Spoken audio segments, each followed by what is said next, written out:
Welcome back to Weekly. Joining me now to chat about China is Andy Shea, an independent economist based out of Shanghai, but I'm chatting with Andy today from Hong Kong.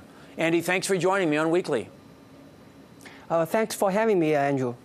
So despite it being the lowest rate of economic growth in China for 25 years, the economy still grew at 6.7% last year, Andy. Now, as we go forward, there are gating factors to the forward rate of growth: the property bubble, pollution in Beijing, and sky-high corporate debt. What kind of growth should we expect from China for the next couple of years? Well, the president of China was recorded as saying that he didn't mind the growth rate lower than 6.5%. I think that most people in the government still want the target of 6.5%. I think that this year the government may recognize that a lower growth is better for the country. Now, personally, I believe China should be growing like 5% or maybe even less, because the labor force is not growing anymore, and the labor force actually is contracting. So employment is not top priority anymore. The quality of growth should take precedent over quantity. Now, I notice that the People's Bank of China, the Central Bank of China, appears to have been injecting much more liquidity than they typically inject into the system ahead of and going into Chinese New Year this year. The banking system, the commercial banking system is China. How fragile is it, Andy? Should we be worried about it? Yeah, I think that the banking system has a bit of liquidity pressure lately. The interbank interest rate is up maybe by about 60 basis points or so in the last 3 or 4 months across the yield curve. So obviously there is some liquidity pressure in the system. Now the reason is because they are not getting repayment from their borrowers, and therefore they need new liquidity to keep lending. That's the reason the central bank has to supply more money. What it means is that the money multiplier or money velocity in China is slowing down, mainly due to the quality of loans is deteriorating.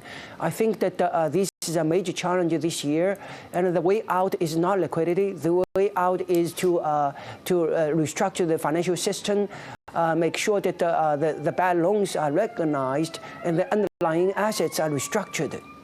But do we need to worry about the non-performing loans in China? Do we have to worry about the health of the banking system? Or because the government is always going to be there, we really don't need to worry about it? I think that it's a major worry always. Bad loans mean that the money spent is not going to come back to you anymore. So you have to recognize that yes, at some point. In the last few years, the government has been trying to keep the land price high. Therefore, the underlying loans don't have to be recognized as non-performing. But the land market is artificial, and at some point it needs to normalize. I think that it's better for the country to recognize the non-performing loans as soon as possible. More than half of the loans in China are related to the property sector, and the China's property price relative to income is the highest in the world. It's even higher than Japan at its peak. I think this is a major bubble. It's a matter of time that the government has to recognize that. So that's pretty scary stuff you're talking about. What's the catalyst to prick the balloon, Andy? Well, I think that China was trying to devalue the currency and increasing money supply. The pressure for increasing money supply 5 to 6 percentage points above the economic growth rate was mainly to support the property market. And that led to devaluation pressure. And the government was burning through foreign exchange reserves, $1 trillion. Mm-hmm. Still, the currency has come down by about 15% from the peak. So I think that going forward, now with the pressure, international pressure, China is not depreciating the currency anymore. Therefore, they have to increase interest rate. That means that the land market is coming under pressure. It's a matter of time. It's not a kind of a stretched out forever. I think in the next year or two, China has to recognize the bubble and deal with the financial consequences. So historically, the People's Bank of China has not taken its interest rate moves from other central banks around the world. But when I show our viewers a picture of the spread in two-year rates between a Chinese and a U.S. government bond, that spread is highly correlated to the value of the Chinese and American currencies. So if the Fed is on track to hike once, maybe twice this year, are you suggesting that China will actually increase their interest rates too, A? And B, if they do, would those rate hikes be enough to cause a problem in the property market, or can they continue to stabilize the environment? Oh, China will increase interest rate because the currency cannot go down anymore. So China will probably increase interest rate a bit more than the U.S. I expect the U.S. to increase interest rate at least by three times. The reason is because that Donald Trump's policies are inflationary, so there will be a bit more inflation, a bit more growth down the road. So China has to increase interest rate more. So there will definitely be a big impact on China's property market.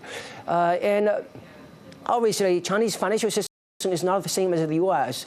The Chinese banks don't really go out to foreclose on the delinquent borrowers like property developers. So you wouldn't expect an explosion like in the United States in 2008. Still, the government has to proactively recognize that a lot of loans associated with the property sector are not really performing. They have to do something about it. Thanks very much, Andy. And you brought up the name Donald Trump, so we're going to get to Donald Trump after the break when I chat more with Andy Shea about China. You're watching Weekly on BNN.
Welcome back to Weekly. I'm chatting China with Andy Shea out of Hong Kong.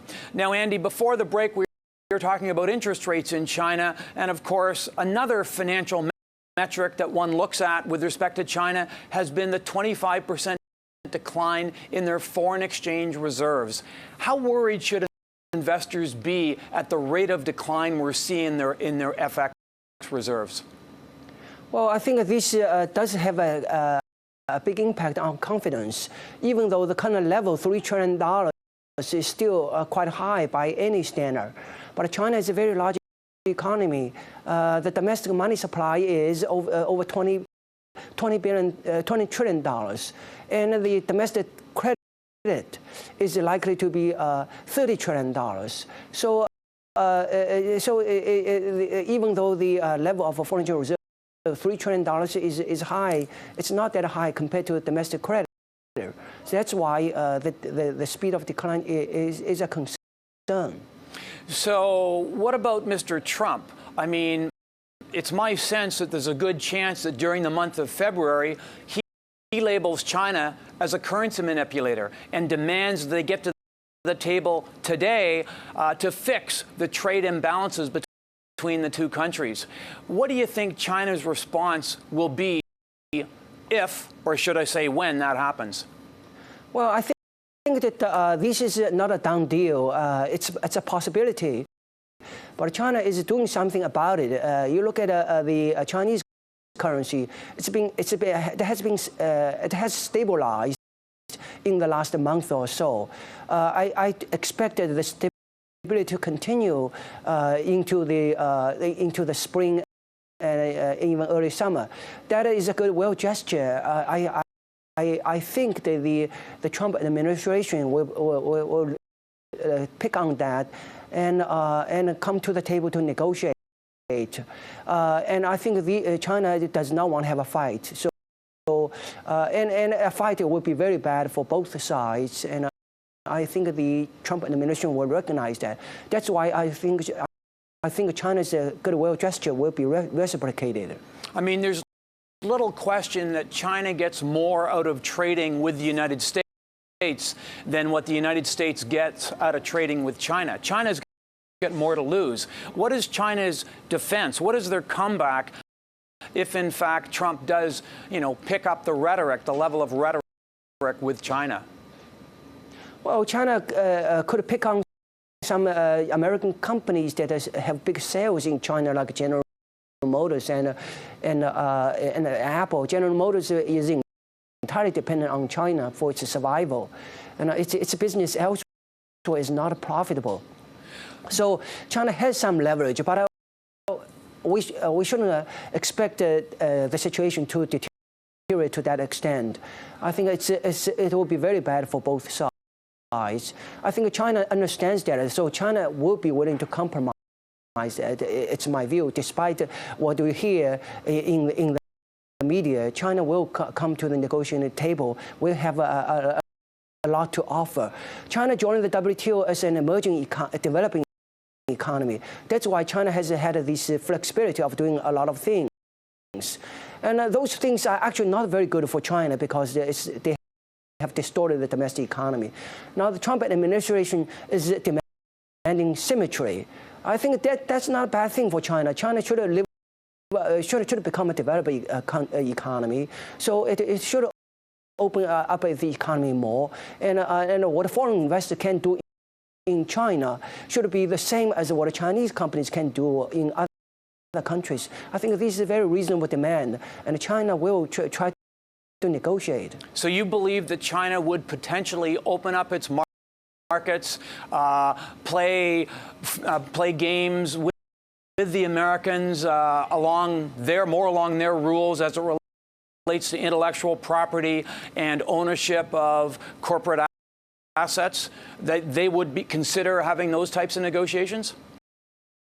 I think so. I think that these reforms have been talked about in China for a long time, but a lot of domestic resistance. So maybe the Trump pressure, the pressure from the Trump administration is just the medicine we need. So I think when China was joining the WTO, there were a lot of hopes that China would completely change. A lot of changes happened, but not enough. So a little bit of external pressure is a very good thing. China needs to take the last step to become a developed economy. Chinese people are as well educated as Americans and more productive and harder working than Americans. But the wage is only $500, not $5,000 like in the United States. It's really due to the inefficiency in China. If China doesn't do the hard reforms, China will become a developed economy. It will become the largest market in the world. So we will not be having this conversation anymore. Instead, the United States will try to be friendly to China and try to get more products into China. So I think that China needs to take this last step to become a law-based developed economy. Well, I hope it works out, as you say, Andy. You're pretty optimistic, and over here the media is pretty pessimistic on how the trade wars could evolve. So I hope you're right. But shifting along to more nationalistic priorities. When you look at the actions and the words of President Xi Jinping, clearly there has been a more nationalistic stance with respect to international relations. And I'm wondering if President Trump is thinking about cozying up with President Putin of Russia to try and negate or block some of the ambitions of the government of China in the international arena, especially in Northern Asia. Well, it's a possibility. There are talks of encircling China and striking alliances and so forth. I'm not worried about that because that these gaming, geopolitical games, don't really matter that much in the long run. Ultimately, it's about China's internal reform. China has 1.4 billion people, among the most productive in the world. And if China gets its self working, I don't see all that factors are really relevant. Okay. In terms of the Russia, and Russia is important, but I'm not sure that it's a $1.5 trillion economy. I'm not sure it matters in the long run. And just very quickly, Andy, aside from the potential financial implications of the property bubble, what else worries you about China? Just quickly, please.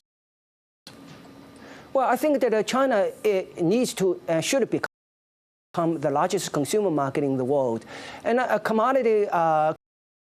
In the commodity space, we have seen this rally, and we do need commodities, but China's infrastructure is already much larger than the United States.